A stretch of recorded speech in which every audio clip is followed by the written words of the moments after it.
Picture this.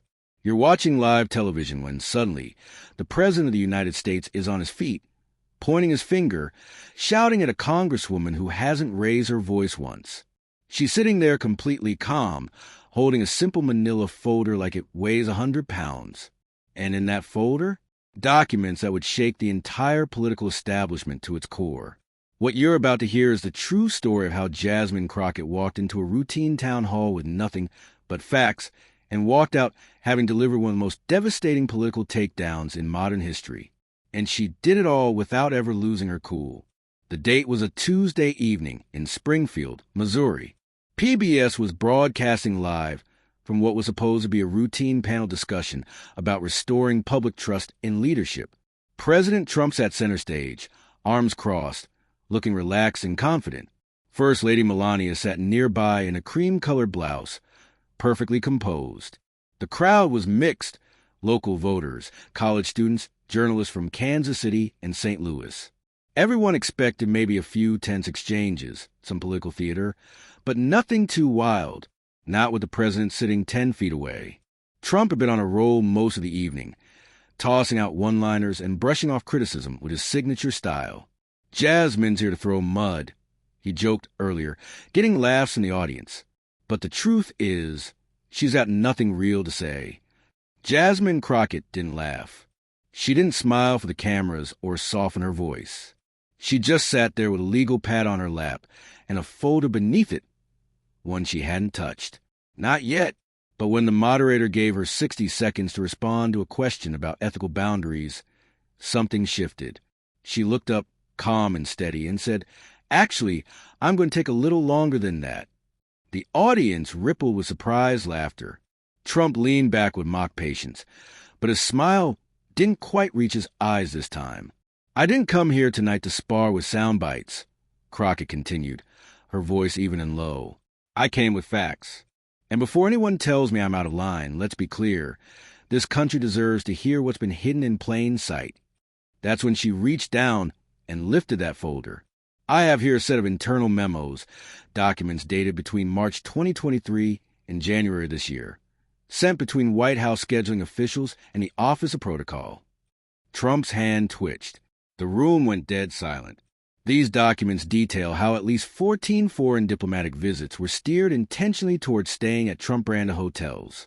In at least 9 cases, these guests had originally booked at neutral venues in D.C. or Virginia that changed quietly, without proper disclosure, without oversight. You could hear someone clearing their throat in the back.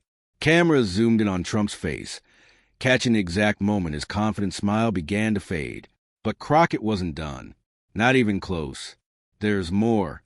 In one memo dated July 14th, staff are instructed to direct a Saudi trade delegation to the Trump International Hotel in Las Vegas and to offer them full concierge services at no charge through a private hospitality arrangement. Trump started shaking his head. "That's false," he said. "Complete fabrication. Who gave you this crap?" Here's where it gets incredible. Instead of backing down, Crockett calmly opened her folder and slid a stack of printed pages across the table. "I'm happy to submit this entire packet to the moderator live on camera. And before anyone says this is just hearsay, I've got a notarized letter from a former White House protocol officer who helped draft the arrangements." For the first time all night, Melania turned her head toward her husband. She didn't say a word, but she was no longer expressionless. Crockett kept going, naming dates, trip names, officials involved, email approval chains. Every name, every timestamp. And the whole time, Trump sat there getting more and more agitated, his eyes darting from the folder to the moderator to Melania and back to Crockett. Nobody was laughing now.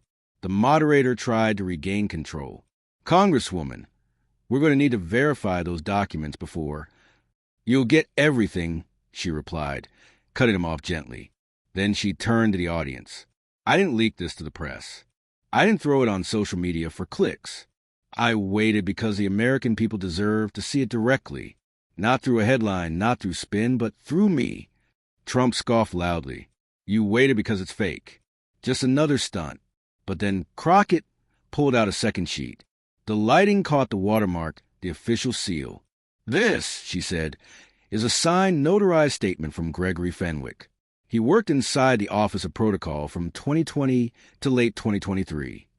That name, Fenwick, changed everything. Inside the Beltway, he had a reputation as someone quiet, careful, not the kind of guy who leaks. So the fact that his name was on a notarized letter shifted the entire dynamic. Trump laughed, but it didn't land the same way. Greg Fenwick got let go for screwing up a state dinner. He's bitter. And this is the moment that shows you exactly who Jasmine Crockett is. Her voice didn't rise, but her tone sharpened like a blade. Mr. President, you and I both know Greg Fenwick wasn't fired. He resigned, and I have a copy of his resignation letter, too, dated 2 days after he filed a formal complaint with the White House counsel's office. That complaint mysteriously disappeared from the official log. Melania shifted again. You could see the discomfort creeping into her frame. She wasn't ready for this. Nobody on that stage was. Crockett began reading from Fenwick's letter. I, Gregory Fenwick, under no duress or influence, provide this statement as a first-hand witness to unethical redirection of international delegations toward private Trump family holdings. She paused, let it sink in. At the request of senior officials within the executive office of the president, these actions were taken to ensure increased occupancy and revenue for Trump-owned properties. Trump shot forward, finger in the air. Lies! That's slander. But Crockett didn't even look at him. She turned back to the audience with words that would echo across the country. What I'm saying isn't personal. It's about how public service should work. If a middle school teacher can't take a gift card from a parent without risking ethics charges, why should a sitting president profit from official state visits? The audience stirred. You could hear murmurs of agreement, confusion, shock. The moderator tried to reset, but Crockett cut him off. No, because every time this kind of information gets delayed, people forget. They move on. I'm not giving anyone the chance to bury this. She held up the rest of her stack. Emails, flight logs, official correspondence with hotel managers, every document cross-referenced. And for the first time that night, you could see it in Trump's face. Not anger, not mockery, worry. But wait until you hear what she said next. I brought the person who can verify all of this. A gasp rippled through the crowd. Journalists perked up. Crockett pulled out a small manila envelope and turned to the moderator. Would you mind reading this aloud for the audience? He hesitated, but took it. His voice cracked as he read. Greg, make sure they're in the Vegas property. POTUS said it's already been cleared with Langford. Tell the Saudis we'll waive incidentals if they upgrade their room blocks. The press won't see this. Just handle it. He looked up, jaw slightly parted. Sign, Cliff. Trump jumped up. Total fake. I never cleared anything with anybody. Cliff Beeman is your senior advisor, Mr. President, Crockett said calmly. And Greg Fenwick didn't send me that from his personal email. This came from a federal server, logged, tracked, backed up. She pulled out another page showing the digital headers, full routing metadata. You want the server log? Because I have it too. That's when Trump completely lost it. He stood up, pointing. I'm not going to sit here while someone spews garbage about me and my family on live television. Melania reached for his arm, but didn't say anything. Her eyes were wide now, not angry, just watching. And Crockett? She leaned forward, finally looking him dead in the eye, and delivered the line that would be quoted for years. No one forced you to come here tonight. You wanted the spotlight. Now stand in it. The room erupted. Trump was fuming, shouting about lies and lawsuits. Secret Service stepped forward. The moderator was scrambling to maintain control. But through it all, Crockett sat completely still. She gathered her papers, stacked them neatly, tucked them into her folder. I didn't raise my voice, she said quietly. I didn't insult anyone. All I did was bring documents. And if that's what it takes to cause this kind of reaction, maybe that tells you something. The broadcast went to commercial break, but it was too late.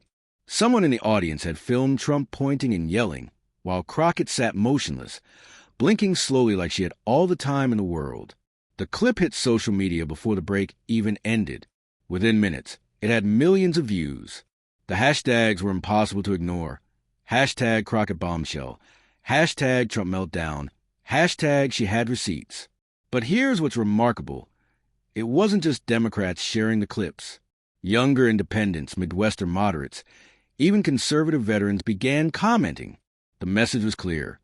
Finally, someone talks like a person, not a politician. This woman's got grit and receipts. When Greg Fenwick appeared on News Nation the next evening, he looked like a man carrying something too heavy for too long. "I was never political," he said. "I took the job because I've been working logistics my whole life. But watching Crockett sit on that stage and do what she did, with everyone waiting for her to flinch, I knew I had to speak." He pulled out his own folder, showing emails, flight schedules, expense reports. All of it confirmed Crockett's evidence. One night in Miami, the delegation from the Philippines was charged almost $11,000 for a private dinner with wine pairings and spa treatments. They didn't even know about the charges until I showed them. It wasn't just unethical. It was theft. When asked why he came forward, his eyes welled up. "I'm afraid every day, but I'm more afraid of what happens if we just keep letting this stuff slide." The story exploded. Congressional hearings were announced. Subpoenas were issued. Even some Republicans began breaking ranks, calling for formal ethics inquiries. And through it all, Jasmine Crockett remained exactly who she'd always been: calm, measured, focused on facts over theater. In her final video message, sitting in a small studio in Dallas, she said something that captured the entire moment. "Real courage is quieter than fireworks or someone banging a gavel. It's in the moments when you know exactly what you're risking, and you do it anyway. Not for attention, not to take someone down, but because it's wrong to stay silent." She looked directly into the camera. "I don't hate the president. I don't hate his wife. This is not about them. This is about what we tolerate and what we choose to ignore. You deserve a government that answers to you, not profits from you. The lesson here isn't about politics. It's about the power of preparation meeting courage." Jasmine Crockett proved that if you have the truth and the courage to carry it with both hands, you don't need to shout. You just need to show up. Because sometimes showing up with nothing but facts can change everything. And sometimes the most powerful weapon in the room isn't the loudest voice. It's the quietest one, armed with documents that can't be denied. That's the story of how one woman's folder brought down the house without ever raising her voice. The truth doesn't need theatrics. It just needs someone brave enough to speak it.